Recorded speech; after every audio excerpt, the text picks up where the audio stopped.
ଆସ ବୁଲିଯିବା ତ୍ରିଶମ୍ଭୁ ଏରିଆ,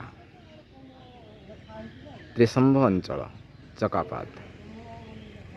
ଆପଣମାନଙ୍କ ମନରେ ପ୍ରଶ୍ନ ଆସୁଥିବ, ଏବେ ତ ଶ୍ରାବଣ ମାସ ନୁହେଁ, କାର୍ତ୍ତିକ ମାସ ନୁହେଁ, ତଥାପି କାହିଁକି ଆମେ ଆପଣଙ୍କୁ ଏହି ଚୈତ୍ର ମାସରେ ଚକାପାଦ ଅଞ୍ଚଳର ଗାଥା ଏବଂ କଥାକୁ ଆପଣମାନଙ୍କ ପାଖରେ ପହଞ୍ଚାଉଛୁ। କିଛି ସମୟ ପରେ ବୁଝିପାରିବେ ଆମେ ଆପଣଙ୍କୁ ଆଜି କାହିଁକି ଏହି ଜାଗାକୁ ବୁଲାଇ ଆଣିଛୁ।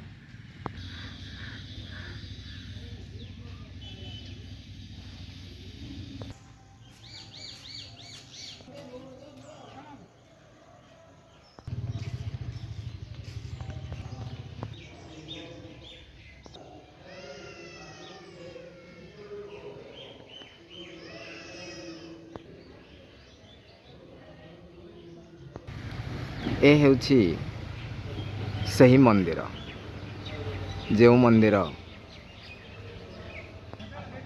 ଦଣ୍ଡଯାତ୍ରା ଉତ୍ପତ୍ତିର ମୂଳ କାରଣ ଏବଂ ପ୍ରଥମ କାରଣ। ଓଡ଼ିଶାରେ ଯଦି ଆପଣ ଆଜି ଅନେକ ଦଣ୍ଡଯାତ୍ରା ଦେଖୁଛନ୍ତି, ତାହାର ବିକାଶ, ତାହାର ଜନ୍ମ ଏହି ମନ୍ଦିରରୁ ଆରମ୍ଭ ହୋଇଥିଲା। ଓଡ଼ିଶା ପର୍ଯ୍ୟଟନ ଶିଳ୍ପ କ୍ଷେତ୍ରରେ ଏହି ଶକ୍ତିର ପ୍ରଭାବ ଏବଂ ପ୍ରକ୍ରିୟା ସାରା ଓଡ଼ିଶାରେ ଚର୍ଚ୍ଚାରେ ରହିଛି। ଏହି ସ୍ଥାନ ଏପରି ଏକ ସ୍ଥାନ ଯାହା ଓଡ଼ିଶା ଧର୍ମୀୟ କ୍ଷେତ୍ରରେ ସ୍ୱତନ୍ତ୍ରତା ଅର୍ଜନ କରିଛି। ସତ୍ୟ, ତ୍ରେତୟା, ଦ୍ୱାପର କଳି, ଏହି ଚାରି ଯୁଗ ଭିତରୁ ଦ୍ୱାପର ଯୁଗର ଇତିହାସ କିମ୍ବଦନ୍ତୀ ଏହି ଜାଗାରେ ପ୍ରମାଣିତ କରୁଛି। ଏହି ଜାଗା ଏତେ ପୁଣ୍ୟାତ୍ମା, ଏତେ ଧର୍ମୀୟ ଶକ୍ତିର ପରିଚୟ ଦିଏ, ଗୋଟିଏ ବାକ୍ୟରେ କହିବା ଅସମ୍ଭବ। ଚକାପାଦ ଅଞ୍ଚଳ ଏକ ତ୍ରିଶମ୍ଭୁ ତ୍ରିଶକ୍ତି ଅଞ୍ଚଳର ଭାବରେ ପରିଚିତ। କନ୍ଧମାଳ ଜିଲ୍ଲାର ପର୍ଯ୍ୟଟନକୁ ଯଦି ଆମେ ଦେଖିବା, ଏହି ଜାଗାର ପୁଣ୍ୟାତ୍ମା ଏବଂ ମହାତ୍ମା ଅତି ଗୌରବାନ୍ୱିତ ରହିଛି। ଆମେ କଥା ହେବା ବିଶେଷ ଚୈତ୍ର ମାସରେ ଆମେ ଏଠିକି ପହଞ୍ଚିବାର ଉଦ୍ଦେଶ୍ୟ ହେଲା ଏହି ଜାଗା ବା ଏହି ମନ୍ଦିର, ଯେଉଁ ମନ୍ଦିର ଆପଣ ଦେଖୁଛନ୍ତି, ସେହି ମନ୍ଦିରରୁ ପାଖାପାଖି କେତେ ଦଣ୍ଡଯାତ୍ରା ସୃଷ୍ଟି ହୋଇଛି, ଆଉ ଦଣ୍ଡଯାତ୍ରା ସୃଷ୍ଟି କରିବାରେ ଏହି ମନ୍ଦିରର, ଏହି ଠାକୁରଙ୍କର ଭୂମିକା କ'ଣ, ସେ ବିଷୟରେ ଆମେ କଥା ହେବା। ଆମ ପାଖରେ ଯେମିତି ଅଛନ୍ତି ପୂଜକ। ସାର୍ ଆପଣଙ୍କ ନାଁ କ'ଣ? ସାର୍ ଆପଣଙ୍କ ନାଁ କ'ଣ ଅଛି? ସୁଭାଷ ଚନ୍ଦ୍ର ମହାପାତ୍ର। ଆଚ୍ଛା ସାର୍, ଆପଣ ମହାଦେବଙ୍କର ପୂଜକ ଅଛନ୍ତି। ଆମେ ଆଜି ଆଲୋଚନା କରିବା ଯେ ବାସ୍ତବିକ ଏ ଯେଉଁ ରାବଣ ପୂଜିତ এই ଯେଉଁ ତ୍ରେତୟା ଯୁଗର ମନ୍ଦିର, ଏହି ମନ୍ଦିର ପାଖାପାଖି କେତେ ଦଣ୍ଡଯାତ୍ରା? 50 ଖଣ୍ଡେ ଦଣ୍ଡ କେବଳ ବିରୁପାକ୍ଷ ନାଁରେ ଅଛି। ବିରୁପାକ୍ଷ ନାଁରେ ଅଛି। ଆଚ୍ଛା, ଆଉ ବାକି ହେଲା ଆନନ୍ଦେଶ୍ୱର, ସେ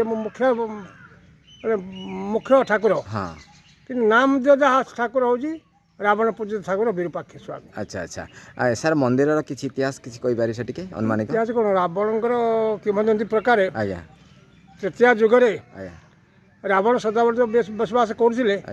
ଦିନକର କଥା, ସମସ୍ତ ଏରିଆବାସୀ ରାବଣଙ୍କୁ କହିଲେ ଯେ ଆଜ୍ଞା, ଆପଣ ସଦାବେଳେ ତ ବିରୁପାକ୍ଷକୁ ଯାଇକରି ପର୍ବତରେ ପୂଜା କରୁଛନ୍ତି, ଆମେ ତ ଗରିବ ଲୋକ, ଆମେ କେହି ଦେଖିପାରିନୁ, ଆପଣ ଟିକେ ଶଙ୍କର ଭଗବାନ ଚାହିଁକିରି ଆମ ଲଙ୍କାକୁ ଟିକେ ଆଣନ୍ତୁ ହାରି। ରାବଣ କହିଲା କିଛି ଚିନ୍ତା ନାହିଁ, ମୁଁ ଚାହିଁଲେ ଠାକୁରଙ୍କୁ ମୋ ସାଗର ପ୍ରଭୁ ମୋ ପ୍ରଭୁକୁ ଧରି ପଳେଇ ଆସିବି।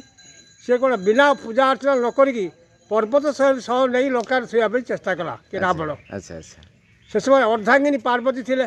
ତମେ କ'ଣ କରୁଛ? ନା ଶଙ୍କର ଭଗବାନଙ୍କୁ ସେ ଆସିଛି ଶିବଙ୍କୁ ନେବା ପାଇଁ। ପାର୍ବତୀ କହିଲେ ସେଇଟା ହେଇପାରିବ ନାହିଁ, କାହିଁକିନା ଅସୁର ରାଜ୍ୟକୁ ତମେ ପୂଜା ଖାଇବାକୁ ଯିବ, ତମେ କ'ଣ ଏସବୁ କାମ କଲ? ବୋଲେ ନାଇଁ, ଭୁଲ ହେଇଗଲା। ସେଥିପାଇଁ ବୋଲି ବ୍ରାହ୍ମଣ ଉପରେ ଗୋଟେ ବ୍ରାହ୍ମଣ ତାକୁ ଧରେଇ ଦିଅ, ସେ ବ୍ରାହ୍ମଣ ସେ ଲିଙ୍ଗଟାକୁ ଥୋଇଦେବ। ସେ ଲିଙ୍ଗଟା ଥୋଇଲେ ଲିଙ୍ଗଟା ପାତାଳ ଭେଦି ରାବଣ ଆଉ ନେଇପାରିବ ନାହିଁ। ଆଚ୍ଛା ଆଚ୍ଛା ଆଚ୍ଛା ଆଚ୍ଛା ମାନେ କିମ୍ବଦନ୍ତୀ। ଆଚ୍ଛା ଆଚ୍ଛା ଆଚ୍ଛା ଶୁଣିପାରିଲେ ସଂକ୍ଷେପରେ କିମ୍ବଦନ୍ତୀର ସେହି କାହାଣୀ, ଯାହାକୁ ନେଇ ଆଜି ଚକାପାଦ ଅଞ୍ଚଳ ଚଳଚଞ୍ଚଳ ରହିଛି। ସାରା ଓଡ଼ିଶାରେ ଦଣ୍ଡଯାତ୍ରା ଇତିହାସ କଥା ମନେ ପଡ଼ିଲେ ଆମେ ଏହି ଠାକୁରଙ୍କ କଥା ମନେ ପକାଇବାକୁ ପଡ଼େ। ତେଣୁ ଆଗ ଆଉ କିଛି ଦେଖିବା।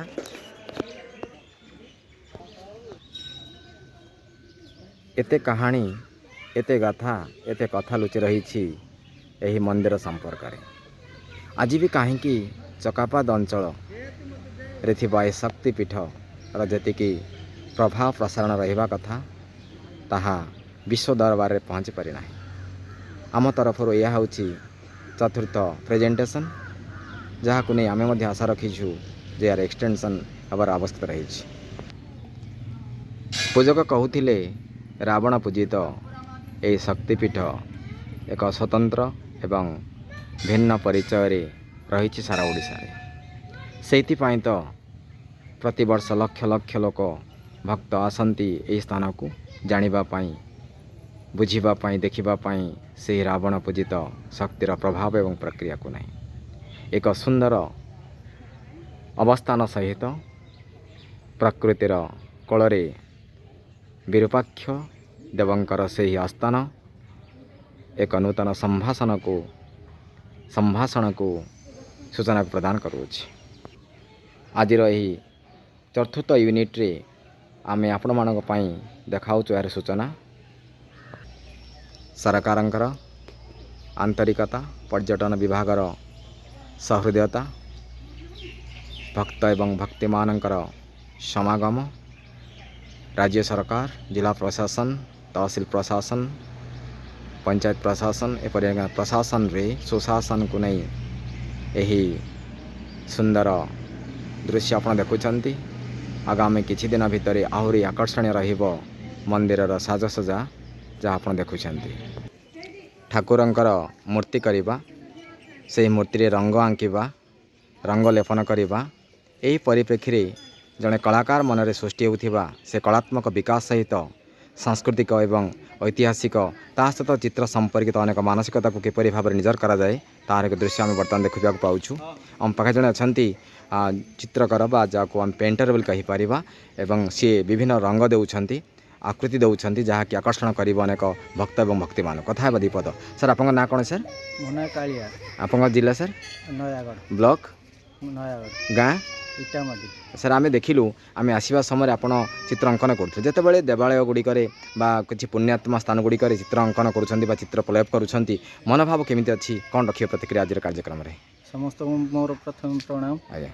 ଏତିକି କହିବି ଯେ ଆମର ଏଇ କଳା ପ୍ରତି ଆମର ନିହାତି ମନୋଭାବ ବହୁତ ଯଥେଷ୍ଟ ଅଛି, ଯାହାକି ଆମକୁ ଭଗବାନଙ୍କର ଆଶୀର୍ବାଦ ଦ୍ୱାରା ପ୍ରାପ୍ତ ହୋଇଛି, ଯାହାକି ଆମେ କଳାଟାକୁ ଆମେ ପ୍ରଦର୍ଶନ କରିପାରୁଛୁ। ଆଚ୍ଛା।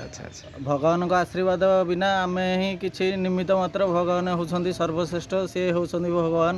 ଆଉ ତାଙ୍କରି ବିଷୟରେ କହିବାଟା ଆମ ପାଖରେ ବି କହିବାକୁ ଗଲେ ଆମର ନିଜର ବି ସେତିକି କ୍ଷମତା ନାହିଁ। ଯାହା ତାଙ୍କର ଆଶୀର୍ବାଦ ହେଉଛି ସେଇଥିରେ ହିଁ ଆମେ ଉନ୍ନତି କରି ଚାଲିଛୁ। ଆମର ବି ମନୋବଳ ଭଗବାନଙ୍କ କୃପା ଦୃଷ୍ଟି ରହିଥିବା ହେତୁ ଆମେ ମଧ୍ୟ କିଛି କଳା ଆମେ କରିକି ଦେଖାଇ ପାରୁଛୁ।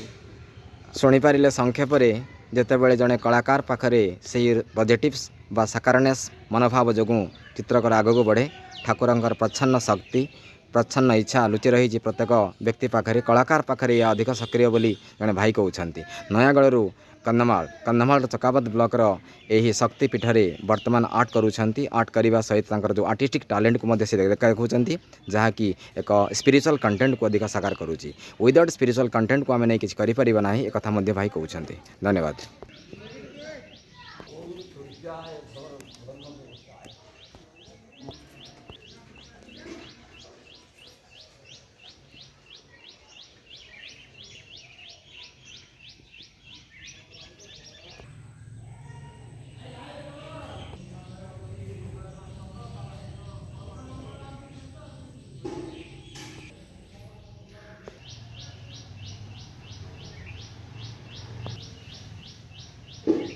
ରାବଣ ପୂଜିତ ମନ୍ଦିର ଏବଂ ଶକ୍ତିପୀଠ, ତ୍ରେତୟା ଯୁଗରୁ ଆଧୁନିକ ଯୁଗ ପର୍ଯ୍ୟନ୍ତ ସେ ଶକ୍ତିର ପ୍ରଭାବ ଆପଣ ଦେଖୁଛନ୍ତି।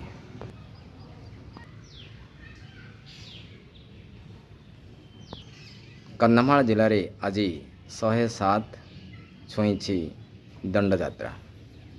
ଗଞ୍ଜାମରେ ଏହାର ମାତ୍ରା, ବୌଦ୍ଧ, କନ୍ଧମାଳ ଏବଂ ଗଞ୍ଜାମ ଜିଲ୍ଲାରେ ଦଣ୍ଡଯାତ୍ରାର ପ୍ରଭାବ ଅଧିକ ରହିବା ସ୍ୱାଭାବିକ, କାରଣ ଏହି ଜିଲ୍ଲାରୁ ହିଁ ଦଣ୍ଡଯାତ୍ରାର ଉତ୍ପତ୍ତି ହୋଇଛି। ଆଜି ଆମେ ଆପଣଙ୍କୁ ଦଣ୍ଡଯାତ୍ରାର ଉତ୍ପତ୍ତି ସ୍ଥଳକୁ ଦେଖାଉଛୁ। ଏ ହେଉଛି ସେହି ରାବଣ ପୂଜିତ ପୀଠ, ଯେଉଁ ପୀଠରୁ ସୃଷ୍ଟି ହୋଇଛି ଅନେକ ଦଣ୍ଡଯାତ୍ରା। ସମଗ୍ର ଓଡ଼ିଶାରେ ଯେତେ ଦଣ୍ଡଯାତ୍ରା ଆଜି ବିକଶିତ ହୋଇଛି, ସେହି ଦଣ୍ଡଯାତ୍ରାର ପଛରେ ରହିଛନ୍ତି ଏହି ଶକ୍ତିପୀଠ, ରାବଣ ପୂଜିତ ଶକ୍ତିପୀଠ ବିରୂପାକ୍ଷ ମହାଦେବ। ଚୈତ୍ର ମାସ ଆସିଲେ ମନେ ପଡ଼େ ଏହି ଶକ୍ତିପୀଠର ପ୍ରଭାବ ଏବଂ ପ୍ରକ୍ରିୟା, ଯେଉଁଠୁ ହଜାର ହଜାର ଦଣ୍ଡଯାତ୍ରା ଆଜି ଓଡ଼ିଶାର ପ୍ରତ୍ୟେକ ଜାଗାକୁ, ପ୍ରତ୍ୟେକ ସ୍ଥାନରେ ମୁଭମେଣ୍ଟ କରୁଛନ୍ତି, ଆପଣମାନେ ଦେଖୁଛନ୍ତି।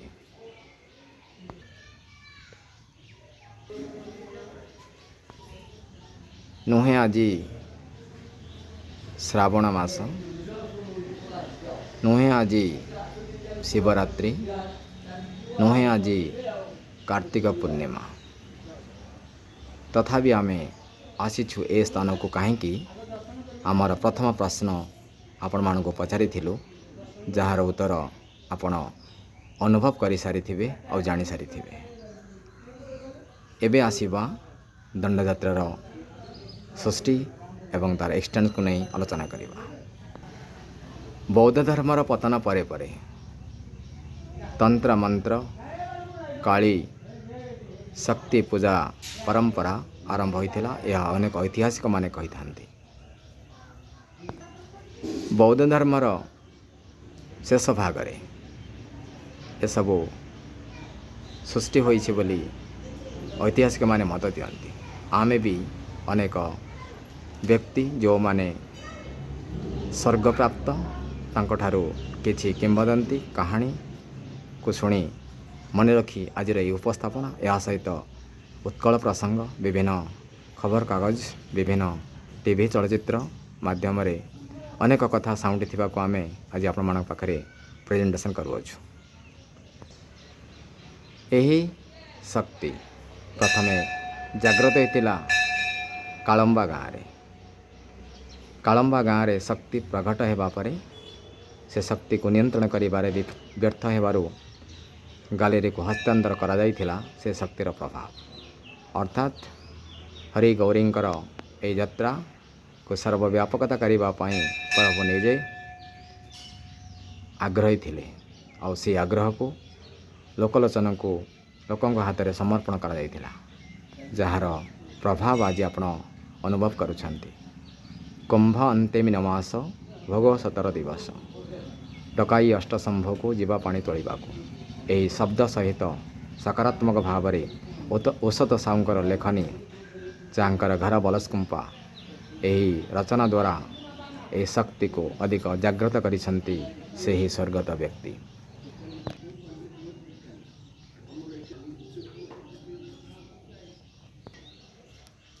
କାଳମ୍ବା ଗାଁରେ ଏହି ଶକ୍ତିର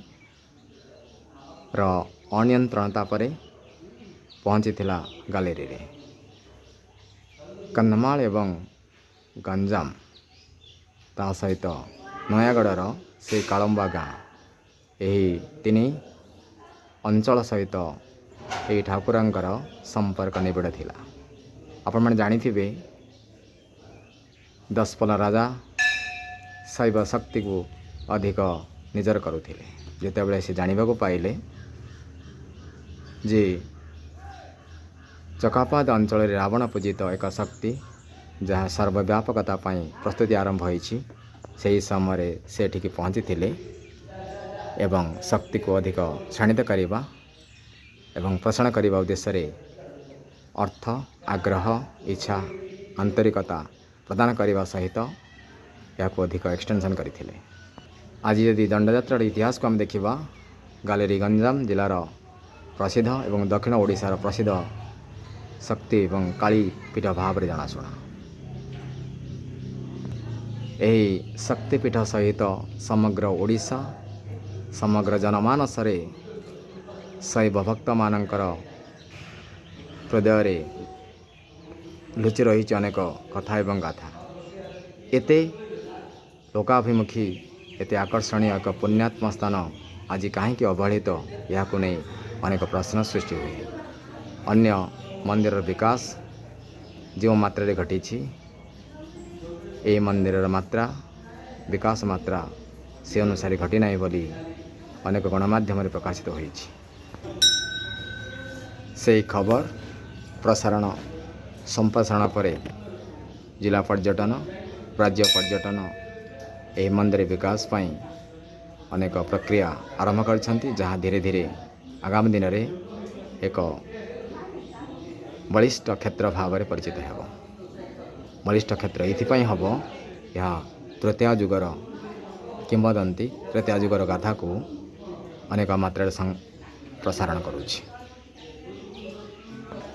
ଏହି ମନ୍ଦିରରୁ କମ୍ ଦୂରରେ କାଳମ୍ବା ଗାଁ ଅବସ୍ଥିତ। ସେଇଠି ମଧ୍ୟ ଏକ ଶକ୍ତିପୀଠ ରହିଛି, ଯାହାର ପ୍ରଭାବ ଅନେକ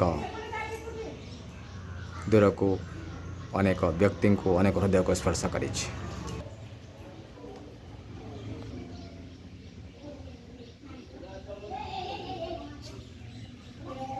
ଇତିହାସ ଐତିହାସିକ ପୌରାଣିକ ଏପରି କଥାକୁ ଆମେ କେବେ ଅବହେଳା କରିପାରିବା ନାହିଁ। ଆଜି ଯାହା ବି ଆମେ ଦେଖୁଛୁ, ଏସବୁ ଆମ ଐତିହାସିକ ପୌରାଣିକ ଦର୍ଶନର ଏକ ନିଚ୍ଛକ ପ୍ରତିଫଳନ। କନ୍ଧମାଳ ଜିଲ୍ଲାର ପର୍ଯ୍ୟଟନକୁ ବିକାଶ କରିବା, ପର୍ଯ୍ୟଟନ କ୍ଷେତ୍ରକୁ ଆଉ ଟିକିଏ ଏକ୍ସଟେନସନ୍ କରିବା ଉଦ୍ଦେଶ୍ୟରେ ଆମ ଚ୍ୟାନେଲ୍ ଆପଣମାନଙ୍କ ପାଇଁ ଅନେକ ଦିନରୁ ସମର୍ପିତ ରହିଛି। ଆପଣମାନଙ୍କର ଅବଲୋକନ ଏହି ଚ୍ୟାନେଲକୁ ଅଧିକ ପ୍ରସାରିତ କରିଛି, ଲୋକାଭିମୁଖ କରିଛି। ଆଜି ଆମେ ଏହି ଅବସରରେ ପହଞ୍ଚିଥିଲୁ ଚକାପାଦ ଅଞ୍ଚଳର ସେହି ତ୍ରେତୟା ଯୁଗର ମନ୍ଦିର ପାଖରେ, ଯେଉଁ ମନ୍ଦିରରୁ ମୋଟାମୋଟି 50ଟି ଦଣ୍ଡଯାତ୍ରା ଆଜି ଓଡ଼ିଶାରେ କାମ କରୁଛି। ତା ସହିତ ଭିନ୍ନ ଭିନ୍ନ ଶକ୍ତିପୀଠରୁ ଦଣ୍ଡଯାତ୍ରାର ଉତ୍ପତ୍ତି ଏହାକୁ ଅଧିକ ପ୍ରସାରିତ କରିଛି। କିନ୍ତୁ ଆଲୋଚନା କଲେ ଜଣାଯାଏ, ପର୍ଯ୍ୟାଲୋଚନା କଲେ ଜଣାଯାଏ, ପ୍ରଥମ ଦଣ୍ଡଯାତ୍ରା ଏହି ମନ୍ଦିରରୁ ଆରମ୍ଭ ହୋଇଥିଲା, ଯାହା ଲଙ୍କାଧିପତି ରାବଣଙ୍କ ଦ୍ୱାରା ପୂଜିତ ମନ୍ଦିର ଏ, ଯାହା ହେଉଛି ବିରୁପାକ୍ଷ ଶୈବପୀଠ। ଏତେ ବିଭହତା, ଏତେ ବହୁଳତା ପଛରେ ଏହି ଅଞ୍ଚଳ କାହିଁକି ଫିକା ପଡ଼ିବ, ଏହାକୁ ନେଇ ଅନେକ ପ୍ରଶ୍ନ ସୃଷ୍ଟି ହୋଇଛି। ଆଜି ଆମର ଏହି ପ୍ରେଜେଣ୍ଟେସନ୍ ସହିତ ଜିଲ୍ଲା ପର୍ଯ୍ୟଟନ ରାଜ୍ୟ ପର୍ଯ୍ୟଟନ ବିଭାଗକୁ ଆମର ନିବେଦନ ରହୁଛି ଯେ ବାସ୍ତବିକ ଏହିପରି ପୁଣ୍ୟାତ୍ମା ପୀଠର ବିକାଶକୁ ଆଉ ଟିକେ ଧ୍ୟାନ ଦେବା ପାଇଁ ନିବେଦନ ରହୁଛି। ଓଡ଼ିଶାର ଏକ ସୁଖ୍ୟାତ ପ୍ରଖ୍ୟାତ ଜାଗା ଭାବରେ ଚକାପାଦ ଅଞ୍ଚଳ ଜଣାଶୁଣା। ସାଂସ୍କୃତିକ ଏବଂ ଆଧ୍ୟାତ୍ମିକ କ୍ଷେତ୍ରରେ ଅନେକ ସୁନାମ ଅର୍ଜନ କରିଛି ଏହି ଅଞ୍ଚଳ। ବିଶେଷତଃ ତ୍ରିଶମ୍ଭୁକୁ ନେଇ ଏହି ଅଞ୍ଚଳ ଅନେକ ଚଳଚଞ୍ଚଳ। ନୟାଗଡ଼, କନ୍ଧମାଳ ଏବଂ ଗଞ୍ଜାମର ଏହି ମଧ୍ୟସ୍ଥଳରେ ଏହି ଠାକୁରଙ୍କର ବିଦ୍ୟମାନ ଆଜି ଅନେକ ସାଧନାକୁ ସମର୍ପଣ କରୁଅଛି। ଆମେ କଥା ହେବା ଆଜି ଚୈତ୍ର ମାସ ଅବସରରେ ଦଣ୍ଡଯାତ୍ରାର ସୃଷ୍ଟି ଏବଂ ଏହାର ବିକାଶ, ଏହାର ପ୍ରକ୍ରିୟାକୁ ନେଇ ଆମ ପାଖରେ ଜଣେ ଅଛନ୍ତି, ଅପରାହ୍ନରେ ଥିବା ବୟସ ପୂର୍ଣ୍ଣତାରେ ଥିବା ଜଣେ ଭାଇ। କଥା ହେବା ଦୀପଦ। ସାର୍, ଆପଣଙ୍କ ନାଁ କ'ଣ ସାର୍? ମୋ ନାଁ ଶରତ ବାବା। ସାର୍, ଆମେ ଶୁଣିବାକୁ ପାଇଲୁ ଯେ ରାବଣ ପୂଜିତ ଶୈବପୀଠ ହେଲେ ରାବଣ ଶୈବ ପୀଠ, ସେହି ମନ୍ଦିରର ପାଖାପାଖି 50ଟି ଦଣ୍ଡ ଯାଇଛି ବୋଲି ପୂର୍ବ ବକ୍ତା ଆମର କହୁଥିଲେ। ଆପଣଙ୍କର ଅନୁଭୂତିରୁ ଏ ଯେଉଁ ବର୍ତ୍ତମାନ ରହିଛି ମନ୍ଦିର ଆପଣଙ୍କ ପଛପଟେ, ଏ ହେଉଛି ବିରୁପାକ୍ଷ ଆନନ୍ଦେଶ୍ୱର, ଏହି ମନ୍ଦିର ହେଉଛି ଆନନ୍ଦେଶ୍ୱର ମହାଦେବ। ଏହି ଦୁଇ ମନ୍ଦିରର ସ୍ଥାପନ ବିଷୟରେ କ'ଣ ଟିକେ କହିବେ? ହେଲେ ଯେତେବେଳେ ରାବଣଶ୍ୱର ଲଙ୍କାକୁ ଆସିଥିଲେ, ଲଙ୍କା କେଉଁ ପଟେ ରହୁଛି? ଏ ମନ୍ଦିର କେଉଁ ପଟେ ଲଙ୍କା ରହୁଛି? ଲଙ୍କା ଏପଟେ, ଆଚ୍ଛା, ବିଲଙ୍କା ସେପଟେ। ଆଚ୍ଛା। ହେଲେ ବିଲଙ୍କାରୁ ଯେତେବେଳେ ରାବଣଶ୍ୱର ତପ ଧରି ଆସିଥିଲେ ବିରୁପାକ୍ଷକୁ, ଆନନ୍ଦେଶ୍ୱର ମହାଦେବ କ'ଣ କଲେ ନା ବ୍ରାହ୍ମଣ ରୂପରେ ତାଙ୍କୁ ଜଗିଲେ। ଏ ବାବା ଧର ଧର ଧର ଧର ଧର, ମୁଁ ଟିକେ କେତେ ଅଳ୍ପ ସମୟ ଧରିବି ରେ ବାପ, ମୁଁ ଆଉ ଟାଇମ୍ ଧରିପାରିବି ନାହିଁ। କହୁ କହୁ ରାବଣଶ୍ୱର ବସିଲେ ମୂର୍ତ୍ତ। ଶ୍ରାଣ ଗଙ୍ଗା ଚାଲିଲା, ଗଙ୍ଗା ଦେବୀ ଶ୍ରାଣକ ହୋଇଗଲେ। ଗଙ୍ଗା ଦେବୀ ଶ୍ରାଣକ ହୋଇଗଲା ଭିତରେ ଆନନ୍ଦେଶ୍ୱରକୁ ଗଲେ, ଡାକିଲେ ତିନି ପଦ, ବାବୁ ରାବଣଶ୍ୱର ତୁମେ ମୁଁ ଧରିପାରିବିନି, ତୁମେ ନିଅ। କହିଲା ଟାଇମ୍ରେ ଆଉ ନେଇପାରିଲେ ନାହିଁ, ଛାଡ଼ିଦେଲେ ଆନନ୍ଦେଶ୍ୱର ମନ୍ଦିର। ଆନନ୍ଦେଶ୍ୱର ଠାକୁର ଯେତେବେଳେ ଛାଡ଼ିଦେଲେ, ସେ ପାତାଳଗାମୀ ହୋଇଗଲେ। ବିରୁପାକ୍ଷ ପାତାଳଗାମୀ ହୋଇଗଲେ। ଏମିତି କେତେ ଭକ୍ତ, କେତେ ଲୋଡ଼, କେତେ ହାତୀ, କେତେ ଘୋଡ଼ା, କେତେ କେତେ ଆଣି ତାକୁ ଉପାଡ଼ିଲେ। ଉପାଡ଼ିବା ଭିତରେ ଆଉ ପାରିଲେ ନାହିଁ। ବିରୁପାକ୍ଷ କହିଲେ ଯେ ବାବୁରେ ରାବଣଶ୍ୱର, ମୁଁ ଏଠାରୁ ଆଉ ଯିବିନି। ତୁ ଯେଉଁ ଦକ୍ଷିଣ ମୁଖରେ ତୁ ରହିବୁ ମୋତେ ଡାକରା କଲେ ମୁଁ ଶୁଣିବି। ସେଠୁ ଗଛ ପତ୍ର ତରୁ ଲତା ଯେତିକି ସବୁ ଆଗେ ଦକ୍ଷିଣ ମୁଖ। ସେଠୁ ହେଲେ ଅଭୟ ମହିମା ଆନନ୍ଦେଶ୍ୱରଙ୍କର ଠାକୁରଙ୍କର ବହୁତ ମହିମା, ଅକାତ ମହିମା, ଅକାତ ଭକ୍ତ, ବହୁତ ଭକ୍ତ, କୋଟି କୋଟି ଭକ୍ତ ଶଙ୍କି ଗଳା ଛେଦି କେତେ ଭକ୍ତ କେତେ କ'ଣ ଆସି କେତେ ଭକ୍ତ ହୋଇ ଯାଇଛନ୍ତି। ଆମ ଜାଣିବା ଭିତରେ ଠାକୁର ଅଭୟ ମହିମା ଅଛନ୍ତି। ସେଠୁ ଆମେ ଯାହା ଚାହିଁଛୁ ଆମର ବି ତାହା ହେଇଛି ପ୍ରଭୁ। ଆମ ଭକ୍ତର ଯାହା ଆମେ କହିଛୁ ଆମେ ତାହା ଭକ୍ତ କରିଛନ୍ତି। ଆମେ କାହିଁ ନିନ୍ଦା କରିବୁ ଠାକୁରଙ୍କୁ। ସେଠୁ ଅଭୟ ମହିମା ହେଲେ ବିରୂପାକ୍ଷ, ଏଠି ହେଲେ ତ୍ରିଶମ୍ଭୁ ଠାକୁର। ଆନନ୍ଦେଶ୍ୱର ଆଉ ବିରୂପାକ୍ଷ ଆଉ ଯୋଗେଶ୍ୱର ତ୍ରିଶମ୍ଭୁ ଠାକୁର ବୋଲି ନାମ ଦିଆଗଲା। ସେଠୁ ଠାକୁରଙ୍କର ମହିମା ଆନନ୍ଦେଶ୍ୱରଙ୍କର ପ୍ରସିଦ୍ଧ, ଏ ହେଉଛନ୍ତି ବଡ଼ ଠାକୁର। ତାଙ୍କ ଠାରୁ ଆଗ ସବୁ ଭୋଗ ଯାଉଛି ସବୁ ଠାକୁର ପାଖକୁ। ଆଉ ଏ ଠାକୁର କାହା ପାଖକୁ ଯାଉନାହାନ୍ତି ଆନନ୍ଦେଶ୍ୱର। ଆନନ୍ଦେଶ୍ୱର ଠାରୁ ସବୁ ମନ୍ଦିରକୁ ଯାଉଛି ଭୋଗ। ଏ ହେଲେ ବଡ଼ ଠାକୁର, ଅନ୍ତ ଯୁଗର ଠାକୁର, ଭାଣ୍ଡା ସତ୍ୟ ଯୁଗର ଠାକୁର ସିଏ ନା। ସେଠୁ ଏଇଟା ରାବଣ ପୂଜିତ ଲିଙ୍ଗ। ରାବଣ ପୂଜିତ ମାନେ ଲଙ୍କାରୁ ଆସୁଥିଲେ ବିଲଙ୍କାକୁ ନେବା ପାଇଁ, ଛାଡ଼ିଲେନି। ଆନନ୍ଦେଶ୍ୱର ଜୟ ମୁଁ ତ ରହିବି, ତିନି ବ୍ରହ୍ମା ହେଇକି ରହିବୁ। ସେ ବ୍ରହ୍ମା, ସେ ବିଷ୍ଣୁ, ସେ ମହେଶ୍ୱର ହେଲେ। ସେଠୁ ହେଲେ ସତ୍ୟ ଯୁଗର ଠାକୁର। ଆଉ ଯାହା ଚାହିଁବେ ଆପଣ ତାହା ବି ସିଦ୍ଧି ହେବ। ତାପରେ ଆମେ ଜାଣିବା ଭିତରେ ଉଠିଲେ ଗୁହାରିଆ ପଡ଼ିଲେ ପାଣ୍ଡୁରୀ ସୀମା ଗଲା ମହାପ୍ରଭୁ ବଡ଼, ତାପରେ ଗଲା ଲୋଜରା ମୁଣ୍ଡା, ତାପରେ ଗଲା ଗାଲିରି, ତାପରେ ଗଲା ଦୁମାଣୀ, ତାପରେ ଗଲା ସବୁଆଡ଼େ ଏତିକି ଆମେ ଜାଣିଛୁ। ଏତିକା ଭିତରେ ଚକାପାଦୁ ନନ୍ଦିନୀ ଏ ସବୁ ଏରିଆ ସାରା ବୁଲିଲେ। 200 କି 300 ମହାପ୍ରଭୁ ଗଲେ। ସାର୍ ଆମେ ବେଳେବେଳେ ହିନ୍ଦୁ ଧର୍ମ ହିନ୍ଦୁ ଶାସ୍ତ୍ର ଅନୁସାରେ ଶକ୍ତି ତ ଗୋଟିଏ, ଅନେକ ନାଁ କାହିଁକି ଦିଆଯାଏ ତା ପଛରେ କ'ଣ କାରଣ ରହିଛି? ଆଜ୍ଞା ଏ ହେଲେ ବ୍ରହ୍ମା, ସେ କହିଲି ପରା ଆଜ୍ଞା, ସିଏ ହେଲେ ବ୍ରହ୍ମା, ସିଏ ହେଲେ ବିଷ୍ଣୁ, ସିଏ ହେଲେ ମହେଶ୍ୱର।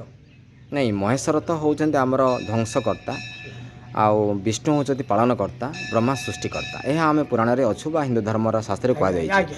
ବିଶେଷତଃ ଯେଉଁ ଆମେ କହୁଛୁ ବେଳେବେଳେ ଆନନ୍ଦେଶ୍ୱର, ନା ଆନନ୍ଦେଶ୍ୱର ବିରୂପାକ୍ଷ, ମୋର ଠାକୁର ଆଜ୍ଞା। ଆନନ୍ଦେଶ୍ୱର ଶୁଣନ୍ତୁ, ପାତାଳଗାମୀ ତାଙ୍କର ସୁନା ଚଢୁଆ। ନାଇଁ ନାଇଁ, ମୁଁ କହିବା କଥା ଯେଉଁ ଶିବ ତ ଜଣେ ରହୁଛନ୍ତି ଧ୍ୱଂସକାରୀ ହିସାବରେ। ଆମେ ବେଳେବେଳେ ବରଡ଼ା ବାଲୁଙ୍କେଶ୍ୱର, ଯେଉଁ ବିଘ୍ନେଶ୍ୱର, ଏ ଯେଉଁ ବିଭିନ୍ନ ଯେଉଁ ନାଁ ଦିଆଯାଉଛି, ବିଭିନ୍ନରେ ନା ଯେ ନାମ ନ ଦେଲେ ହଁ। ଆଉ ଜାଣିପାରିବେ ନାହିଁ ଭକ୍ତଗଣ। ଆଚ୍ଛା ଆଚ୍ଛା, ଭକ୍ତଗଣ ନର ନାରାୟଣ ଆଉ ଜାଣିପାରିବେନି ଯେ କେଉଁ ଠାକୁର ବଡ଼, କେଉଁ ଠାକୁର କେମିତି ସହାୟକ କରୁଛନ୍ତି। ଠାକୁରମାନଙ୍କ ଭିତରେ କ'ଣ ବଡ଼ ସାନ ସାର୍ ଅଛି କି ସାର୍? ନାଇଁ ସାର୍, ଗୋଟେ ଏକା ଗୋଟେ। ଗୋଟେ। ଆଉ ଆପଣ ଏବେ କହିଲେ ଯେ ଏବେ ଆନନ୍ଦେଶ୍ୱର, ବର୍ତ୍ତମାନ ଯିଏକି ପାତାଳୁ ଫୁଟିକି ବାହାରୁଛନ୍ତି ଆମେ ତାଙ୍କୁ ଆଗ ବଡ଼ କହିବା ନା। ଆଚ୍ଛା, ସେ ପାତାଳଗାମୀ ପରମେଶ୍ୱର, ସେ ପାତାଳ ଫୁଟିକି ବାହାରିଛନ୍ତି ଠାକୁର। ସିଏ କାହା ପାଖକୁ ଯିବେନି। ନାଇଁ ପ୍ରଭାବ ବଡ଼ ନା ଠାକୁର ବଡ଼? ପ୍ରଭାବ ବଡ଼, ଧନ ସମ୍ପତ୍ତି ସବୁଠାରେ ବଡ଼ ସିଏ। ନାଇଁ, ଆପଣ ଯେଉଁ କହିଲେ ଠାକୁର ବଡ଼ ସାନ ନାହିଁ, ସମାନ ରହିଲେ। ନାଇଁ, ସମାନ ସମାନ। ତାହେଲେ ଆପଣ ଏବେ ତ କହିଲେ ଟିକେ ଏବେ ପୂର୍ବରୁ ଯେ ବର୍ତ୍ତମାନ ଆମେ କହିବା କଥା କ'ଣ ସାରେ, ସେଇ ଠାକୁର ଯେଉଁ ଆନନ୍ଦେଶ୍ୱର ବର ସତ୍ୟଯୁଗର ଠାକୁର ବୋଲି ଆମେ କହୁଛୁ, ପ୍ରଭାବ ଅଧିକ ବୋଲି କୁହନ୍ତୁ। ପ୍ରଭାବ ତାଇଠୁ ଅଧିକ ଗୁହାରିଆ, ହଁ। ଅଧିକ ଭକ୍ତ, ହଁ। ଅଧିକ ସମିତକ, ଅଧିକ ବାଞ୍ଝ, ଅନ୍ଧ, ଚକ୍ଷୁଦାନ ସବୁ ମାନେ ପାଇଯାଇଛନ୍ତି। ସଫଳତାରେ ଅଧିକ ସଫଳତାରେ ଥିବା ଅଧିକ ଯୋଗୁଁ ଅଛନ୍ତି ତାକୁ ଆମେ ଆନନ୍ଦେଶ୍ୱର। ଶ୍ରେୟ ଦେଇପାରିବା, କିନ୍ତୁ ଠାକୁରଙ୍କର ଶକ୍ତି ସମସ୍ତେ ସମାନ।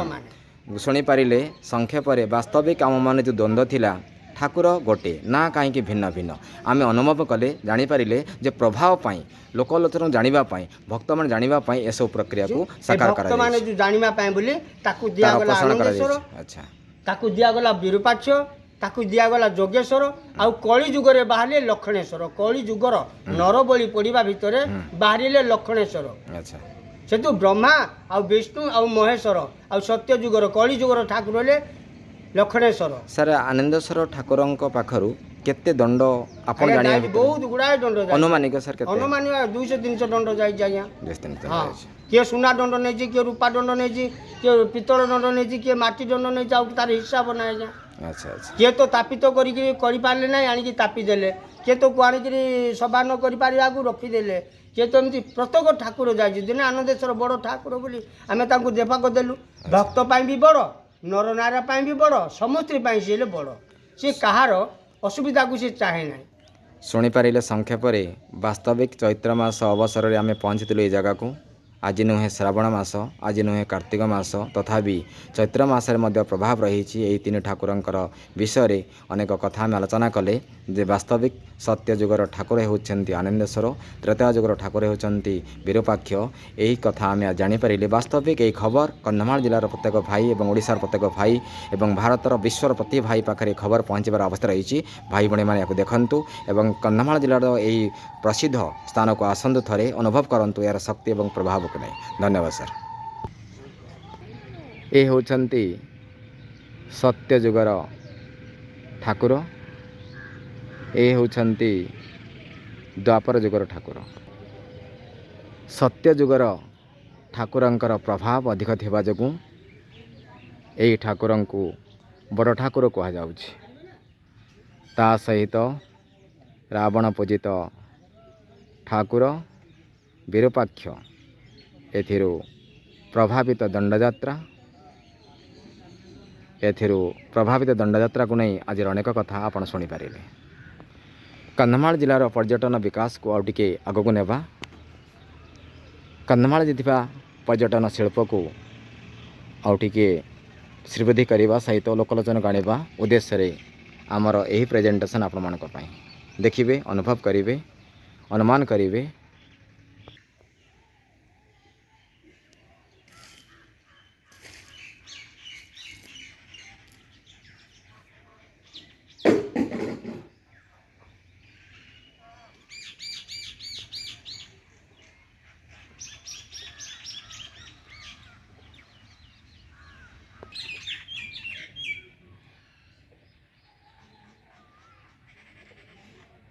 ମନକୁ ଶାନ୍ତ କଲା ପରି, ହୃଦୟକୁ ଶୀତଳତା ଭରିଦେଲା ପରି ସ୍ଥାନରୁ ଆଜି ଆମେ ଆପଣମାନଙ୍କୁ ସିଧାସଳଖ ଦେଖାଉଛୁ। ଏ ଦୃଶ୍ୟ ଘରେ ବସି ଆପଣ ଅନୁଭବ କରିପାରିବେ ଶକ୍ତିର ପ୍ରଭାବ ଏବଂ ପ୍ରକ୍ରିୟା। ପର୍ଯ୍ୟଟନ କ୍ଷେତ୍ରରେ କନ୍ଧମାଳର ଏହି ଅଞ୍ଚଳ ଅନେକ ଚଳଚଞ୍ଚଳତା ଭିତରେ ଭରି ରହିଛି। ସରକାରଙ୍କର ଆନ୍ତରିକତା ଯେତିକି ରହିଛି, ଏହାର ବୃଦ୍ଧି ହେଲେ ଚକାପାଦ ଅଞ୍ଚଳ ବିଶ୍ୱ ପର୍ଯ୍ୟଟନ କ୍ଷେତ୍ରରେ ସୁନ୍ଦର ସ୍ଥାନ ଅଧିକୃତ କରିପାରିବ।